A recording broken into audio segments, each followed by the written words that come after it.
Okay, welcome to part 5 compositing. Yay! Right, so what we have here is our dinosaur, and he appears to be lit quite nicely into the scene. Granted, wait for it. Wait for it.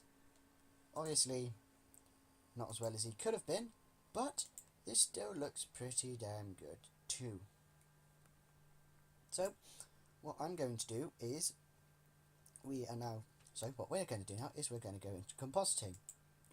So, go into node editor, and as we can see,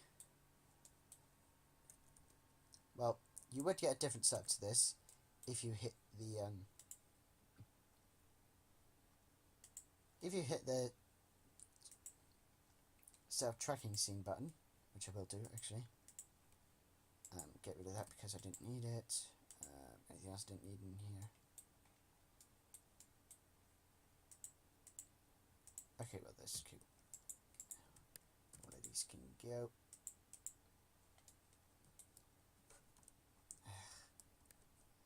Just move those to that layer. There we go. So now if we go into node editor, we now have all of this.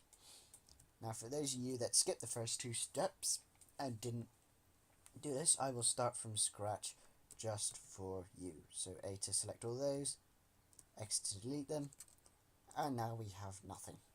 So what we're going to do is Shift A to add a composite node, and we're going to add a viewer node.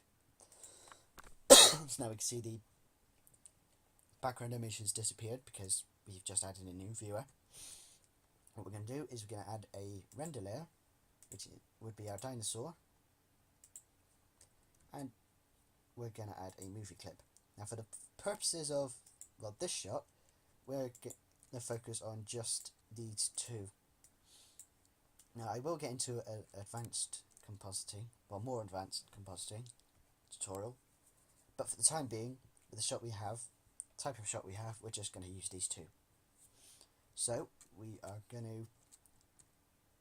Oh, quick tip by the way, if you press Control Shift and click, the viewer will go to that node, which is nice. Little shortcut there. Anyway, we're going to connect this. We're going to put this raptor over this footage. So what we're going to do is we're going to add a color alpha over, join that there, which means that will now connect those two. Drag this to here, and now our dinosaur is there. You could go ahead and render this, but I want to go ahead and meddle about with this a little bit because I want to sort of help sell that he's there a little bit more. So what I'm going to do is first to add a bit of motion blur. So I'm going to add a vector blur. Connect these two up.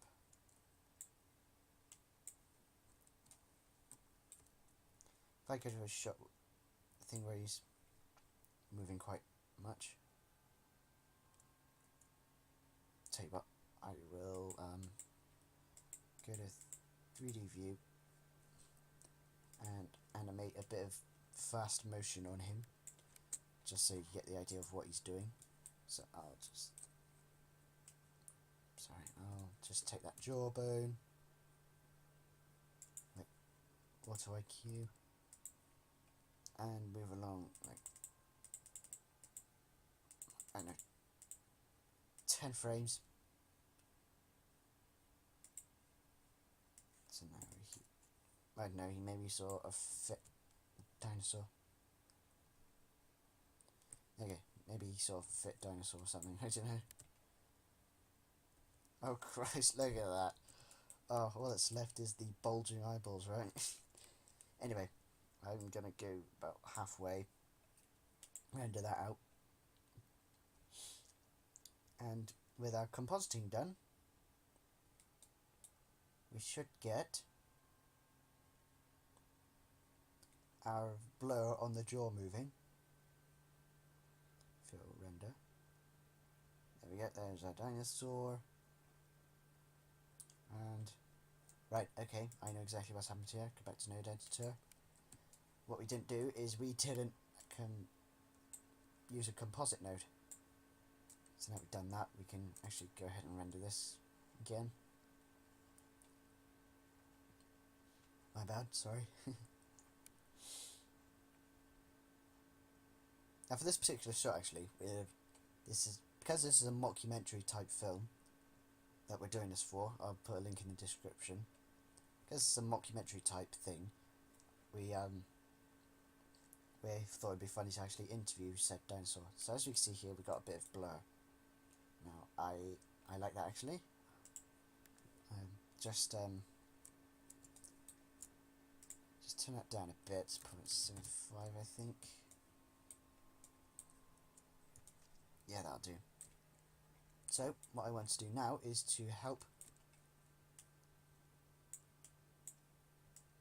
move those over a bit.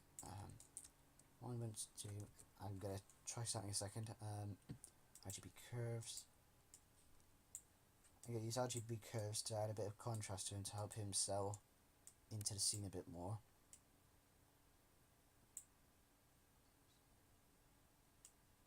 Increase some bit, add a bit more shadows.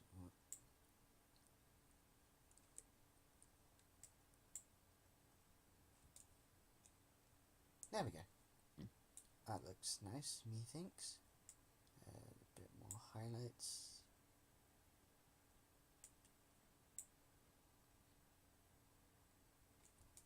There we go. That looks good, methinks. Like I said, we can go in between to check how it looks. So there's the original raptor, there's the blurred raptor, and here's the color corrected raptor.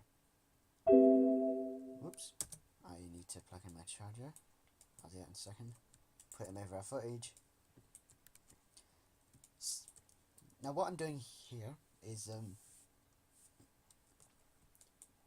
actually no, forget that, I'll do that in the next tutorial.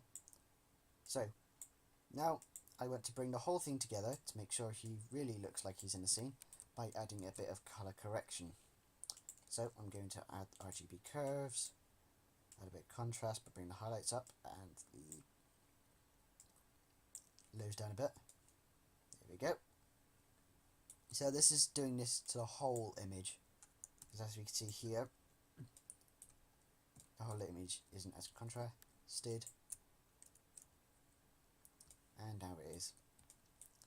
Now I'm going to add a bit of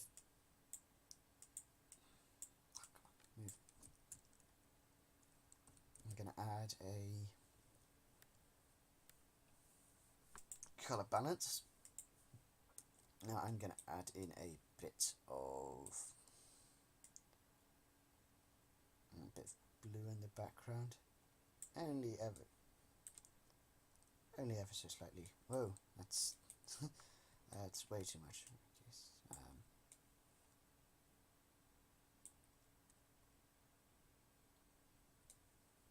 It still doesn't. Oh, I could turn down the factor. That might help. Idiot. No, I don't. 5.5. Thank you. There we go. Add in a little bit of red in the mids, and then maybe a bit of green in the highlights. I don't know.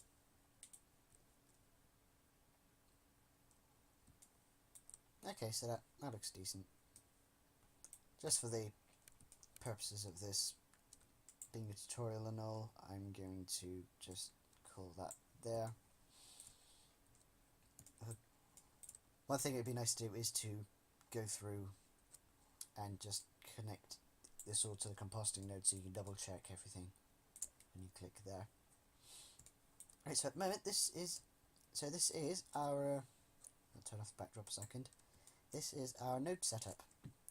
So just to go through again, we have our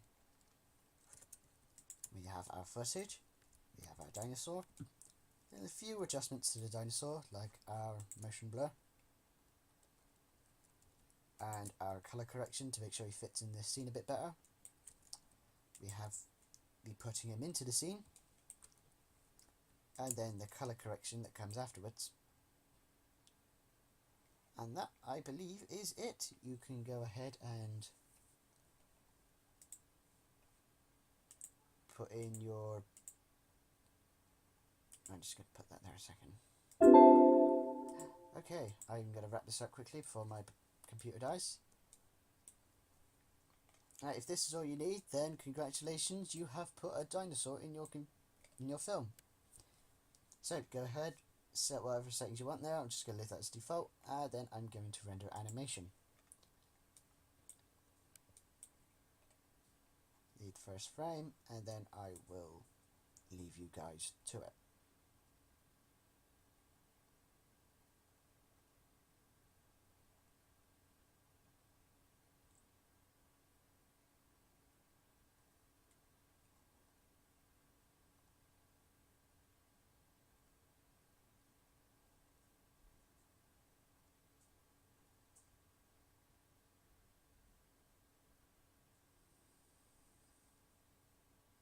Figured I'll just leave you now.